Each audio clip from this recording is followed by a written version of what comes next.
تازہ ترین اپڈیٹس کے مطابق اسرائیلی فوج نے منگل کو کم از کم 55 فلسطینیوں کو ایئر سٹرائکس کے ذریعے شہید کر دیا۔ مقامی میڈیکل سٹاف کے مطابق یہ تباہی جاری ہے اور باوجود اس کے کہ بین الاقوامی دباؤ مسلسل بڑھ رہا ہے کہ فوجی آپریشنز روکے جائیں اور امدادی سامان کو بلا روک ٹوک ترسیل کی اجازت دی جائے۔ وسیع تر خطے میں ہمیں مڈل ایسٹ یعنی مشرقی وسطیٰ میں ہمیں اہم تبدیلیاں نظر آ رہی ہیں، کیونکہ امریکی صدر ڈونلڈ ٹرمپ خلیجی ممالک کے ساتھ تعلقات بہت قریبی بنا رہے ہیں۔ ان کی خارجہ پالیسی اسرائیل اور خلیجی ممالک کے درمیان ایک بیلنس حاصل کرنے کی کوشش تو وہ کر رہے ہیں، لیکن اوبویسلی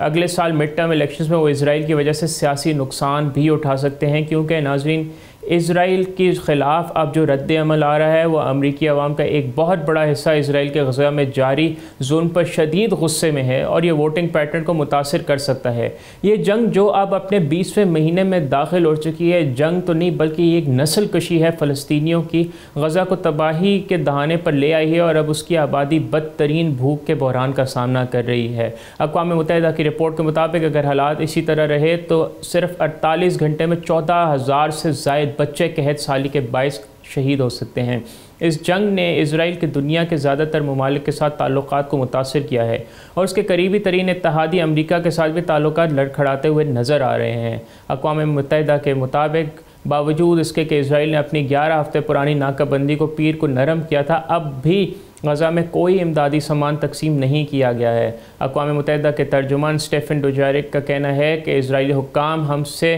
شالوم کراسنگ کے فلسطینی جانب سپلائز اتارنے اور انہیں الگ سے دوبارہ لوڈ کرنے کا تقاضا کر رہے ہیں۔ میڈیکل ورکرز کا کہنا ہے کہ حملوں میں 2 گھر بھی شامل ہیں جہاں بچوں سمیت 18 افراد شہید ہوئے اور ایک سکول جس میں بے گھر خاندان پناہ لیے ہوئے تھے۔ اسرائیلی فوج جس نے پیر کو غزہ کے جنوبی شہر خان یونس میں لوگوں کو ساحل کی طرف نکلنے کی ہدایت کی تھی کیونکہ وہ غیر معمولی حملے کی تیاری کر رہی تھی، اس نے اس پر کوئی تبصرہ نہیں کیا۔ اسرائیل کا کہنا ہے کہ حماس شہری عمارتوں کو اپنے ٹھکانوں کے طور پر بیسکلی استعمال کرتی ہے اور حماس اس بات سے انکار کرتی ہے۔ ناظرین یہ اسرائیل کا ایک پروپیگنڈا ہے کہ چاہے وہ ہسپتال ہوں، چاہے وہ سکولز ہوں، چاہے وہ یونائٹڈ نیشنز کے سینٹرز ہو جہاں پہ امدادی سامان یا میڈیکل کے سامان ہوتا ہے، اس کو وہ یہ کہہ کے تباہ کر دیتی ہے کہ اس میں حماس کے اسلحہ رکھا ہوا ہے یا ان کی پناہ گاہیں ہیں اور اس میں ہزاروں بے گناہ فلسطینی ابھی تک شہید ہو چکے ہیں۔ غزہ سٹی میں روئٹرز جو کہ ایک عالمی ادارہ ہے اس کی ویڈیو میں دیکھا گیا ہے کہ مرد، عورتیں اور بچے الدراج نیبر ہیڈ سکول کے ملبے میں اپنا سامان تلاش کر رہے تھے جہاں وہ پناہ لیے ہوئے تھے اور جہاں جلے ہوئے کپڑوں کے ٹکڑے اور ایک سرخ ٹیڈی بیئر بکھرے ہوئے سامان کے درمیان پڑا ہوا تھا۔ قریبی الاہلیہ ہسپتال میں مردوں نے سفید کفن میں لپٹی لاشوں پر نمازیں پڑھیں اس سے پہلے کہ انہیں قبرستان لے جایا گیا۔ انہوں نے کہا کہ ہمارا کیا قصور ہے، بچوں کا کیا قصور ہے، عورتوں کا کیا قصور ہے جنہیں ہم نے سیڑھیوں پر پایا، ان کے بال اور کپڑے پھٹے ہوئے تھے اور جلے ہوئے تھے۔ عمر اہل جو ایک فلسطینی شہری، انہوں نے کہا کہ جو اسکول میں پناہ لیے ہوئے تھا، خدا کی قسم یہ ظلم ہے۔ میڈیکل ذرائع کے مطابق اسرائیلی حملوں میں گزشتہ 9 دنوں میں 500 سے زائد فلسطینی شہید ہو گئے ہیں جب سے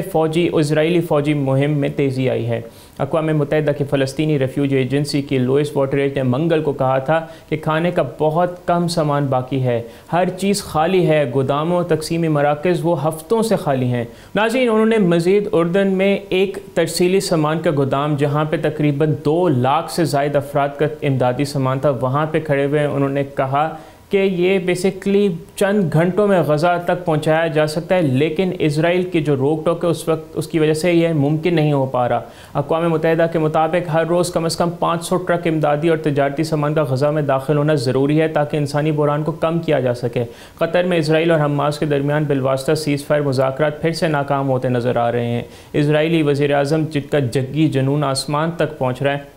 بنیامین نیتن یاہو نے کہا ہے کہ انہوں نے دوحہ سے سینئر نیگوسیشن ٹیم کو مشاورت کے لیے واپس بلانے کا فیصلہ کیا ہے۔ حماس نے نیتن یاہو پر الزام لگایا ہے کہ وہ مذاکرات میں بدنیتی سے شامل ہوئے، عالمی عوامی رائے کو گمراہ کرنے کے لیے شرکت کا ڈرامہ کر رہے تھے۔ انہوں نے مزید کہا